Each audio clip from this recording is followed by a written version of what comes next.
तो चलिए आज हम आपके सिलेबस के एक बहुत ही खास बहुत ही ज़रूरी चैप्टर टोबा टेक सिंह को समझते हैं। इसे लिखा है लेजेंडरी सआदत हसन मंटू ने। तो बिना देर किए शुरू करते हैं।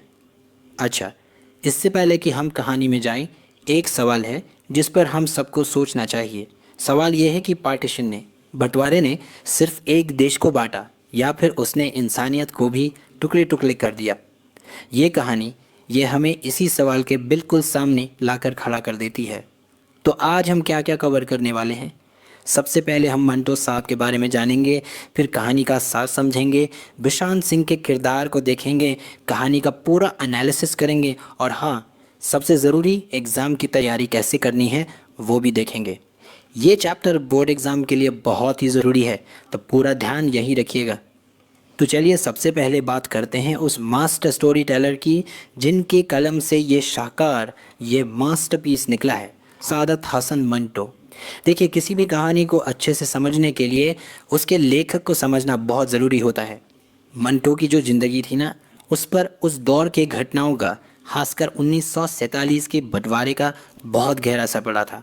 और ये जो पार्टीशन था, ये उनकी सबसे ताकतवर कहानियों का सेंट्रल थीम बन गया। और टोबा टेक सिंह तो उसी की एक सबसे बड़ी मिसाल है। तो मंटो के बारे में सबसे खास बात क्या है?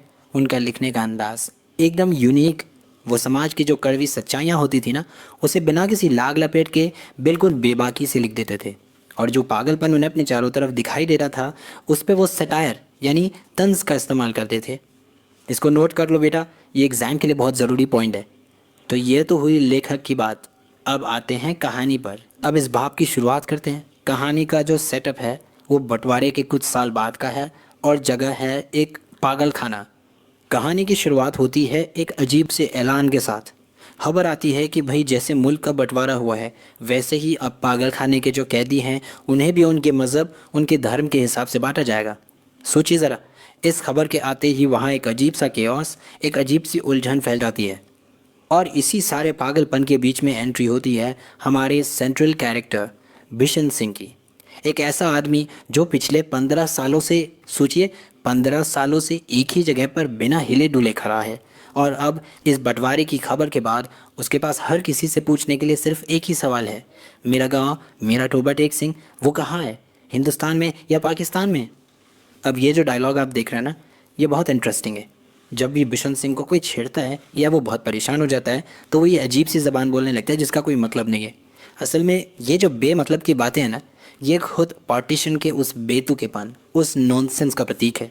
मतलब जो हो रहा है वो भी तो बेमतलब ही है। कहानी अपने क्लाइमेक्स पर पहुंचती है बॉर्डर पर। वो भी क्या दर्दनाक मंजर है, जब बिशन सिंह को ज़बरदस्ती हिंदुस्तान की तरफ धकेला जाता है तो वो वहीं गिर जाता है और उसकी मौत हो जाती है। कहाँ? उस ज़मीन पर जो ना हिंदुस्तान है और ना पाकिस्तान, एक नो मैन्स लैंड में। तो आखिर ये बिशन सिंह है कौन, जिसे सब टोबा टेक सिंह भी कहते हैं? चलिए इस किरदार को, इस कैरेक्टर को ज़रा और गहराई से समझते हैं।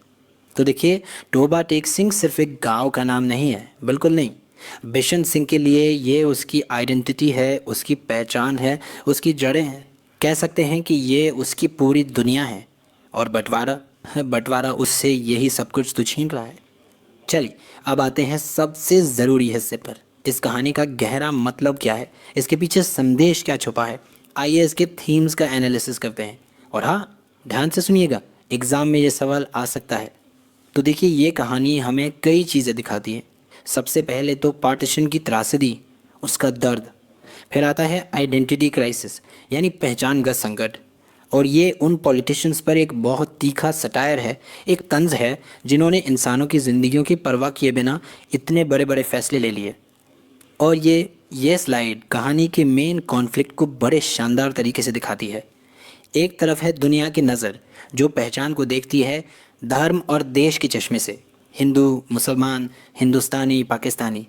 और दूसरी तरफ है बिशन सिंह जिसके लिए उसकी पहचान उसकी ज़मीन है, उसका गांव है। तो सवाल ये उठता है कि असल में पागल कौन है? वो जो अपनी जड़ों से जुड़ा है या वो जो इन जड़ों को काट रहे हैं? समझ आया ना? ठीक है, तो कहानी तो समझ ली। अब बारी है एग्ज़ाम की तैयारी की।